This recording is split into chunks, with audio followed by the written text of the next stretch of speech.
धीरे धीरे रे मना, धीरे सब कुछ होए। माली सिंचे सौ घड़ा, ऋतु आए फल होए। इस दोहे के माध्यम से संत कबीर जी ने धैर्य को महत्वपूर्ण बतलाते हुए लिखा है कि हमें अपने हर कार्य में धैर्य रखना चाहिए, क्योंकि किसी भी कार्य का फल हमें तुरंत नहीं मिलता। जिस प्रकार कोई माली किसी पौधे में एक साथ 100 घड़े पानी डाल भी दे, तब भी उसमें फल तो ऋतु आने पर ही लगेगा। इसी प्रकार हमें किसी कार्य में सफलता पाने के लिए धैर्य के सूत्र को अपनाना चाहिए। धैर्य, इस नए विचार के साथ हम आज का अपना यह वीडियो शुरू करने जा रहे हैं। उम्मीद है इस बार भी आप सभी को यह विचार पसंद आएगा। यदि आपको हमारा यह विचार पसंद आए तो आप हमारे इस चैनल को लाइक, शेयर और सब्सक्राइब करना ना भूलें। और जो लोग हमारे चैनल को पहले से ही सब्सक्राइब कर चुके हैं उन्हें बहुत बहुत धन्यवाद, क्योंकि आपका यह छोटा सा कदम हमें हमारे कार्य के लिए बहुत प्रोत्साहित करेगा।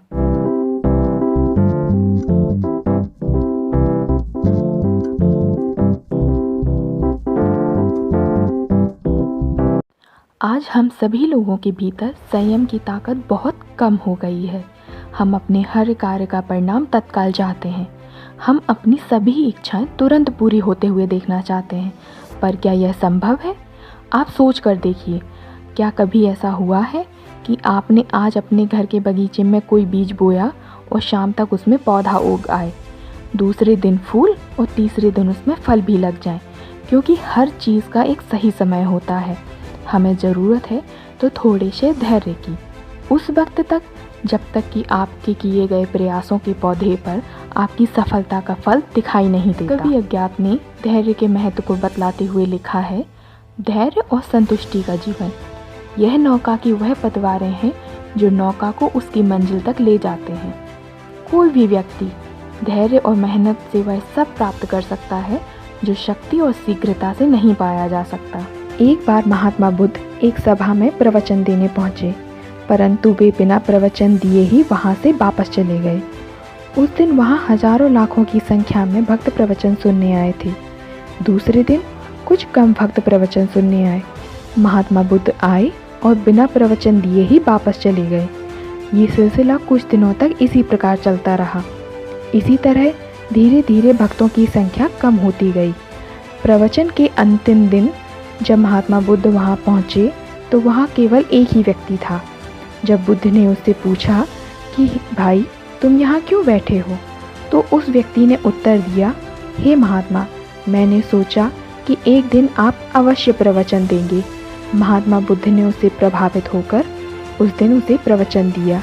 इस प्रकार उस व्यक्ति ने वो ज्ञान प्राप्त किया जो वो हजारों लोग प्राप्त ना कर सके जो पहले दिन प्रवचन सुनने आए थे। किसी भी लक्ष्य को पाने के लिए धैर्य के साथ सतत प्रयास किया जाए तो लक्ष्य को प्राप्त करने की संभावना 100% बढ़ जाती है। अतः हमें कभी भी धैर्य का साथ नहीं छोड़ना चाहिए। आज हम किसी भी सफल वैज्ञानिक, बिजनेसमैन, क्रिकेटर, एथलीट किसी को भी ले लें, हमें केवल उनकी आज की सफलता की चमक दिखाई देती है, परंतु इस चमक के पीछे छिपी सालों की कड़ी मेहनत को हम नहीं देख पाते। इन लोगों ने भी कई असफल प्रयोगों को धैर्य के साथ आजमाया और असफलता के बाद भी फिर से उन्हें आगे बढ़ाया, लेकिन उन्होंने अपना धैर्य नहीं खोया, क्योंकि सभी महान उपलब्धियों को पाने के लिए धैर्य की आवश्यकता होती है।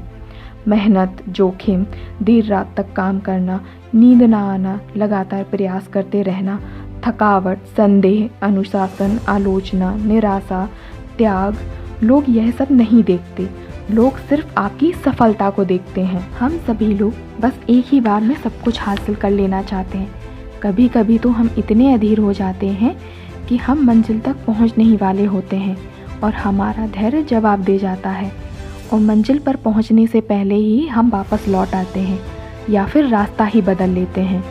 आजकल ज़्यादातर लोग हताशा और चिंताओं से घिरे दिखाई देते हैं, बात हमारे फ्यूचर की हो, करियर की हो या फिर हमारे रिश्तों की। धैर्य सभी के लिए आवश्यक है। धैर्य की कमी के कारण ही लोग नकारात्मकता शिकार हो जाते हैं और जाने अनजाने कई बार ऐसे गलत निर्णय ले लेते हैं जिनका परिणाम हमें जिंदगी भर भुगतना पड़ता है। आप अपने आसपास घटने वाली अनेक छोटी छोटी घटनाओं को देख लीजिए। पूरी दुनिया में होने वाली सड़क दुर्घटनाओं में अधिकांश दुर्घटनाएं धैर्य की कमी के कारण ही होती हैं। कुछ इसी तरह जब आप स्कूल, कॉलेज या फिर किसी भी प्रतियोगिता परीक्षा की तैयारी करते हैं और परीक्षा का समय नज़दीक होता है तो आपके अंदर एक घबराहट उत्पन्न होती है। जैसे जैसे परीक्षा का समय नज़दीक होता है यह घबराहट और भी तेज़ होती जाती है।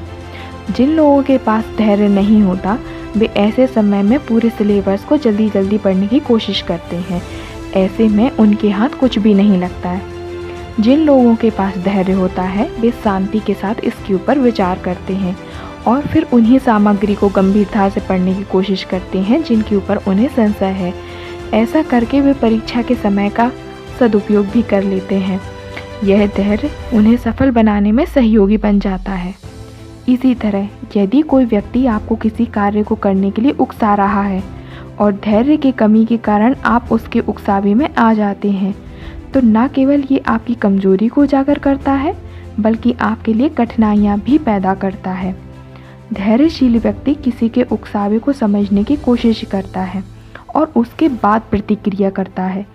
प्रतिकूल परिस्थितियों में सही निर्णय लेने वाला व्यक्ति ही सफलता की ओर अग्रसर होता है।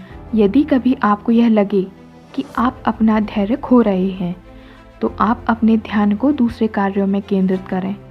किताबें पढ़ें, ऐसे लोगों की जीवनियाँ पढ़ें जिन्होंने हर निराशा को आशा में बदल दिया हो। नकारात्मक सोच वाले लोगों से दूर रहें। रचनात्मक बनें, अपनी कमजोरियों को अपनी खूबियों में बदलने के रास्ते ढूंढें। अगर नतीजे साफ ना दिख रहे हों तो भी हिम्मत ना हारें। धैर्य रखें। सफलता एक दिन में नहीं मिलती लेकिन एक दिन ज़रूर मिलती है। इसी विचार के साथ हम आज के इस वीडियो को यहीं समाप्त करते हैं और एक नए विचार की शुरुआत अगले वीडियो के साथ करेंगे। तब तक आप लोग विचार कीजिए कि हम अगले वीडियो में किस विचार के साथ आएंगे। आपके कमेंट्स का इंतज़ार रहेगा। जो तिल माही तेल है, जो चकमक में आग, तेरा साईं तुझ ही में है, जाग सके तो जाग।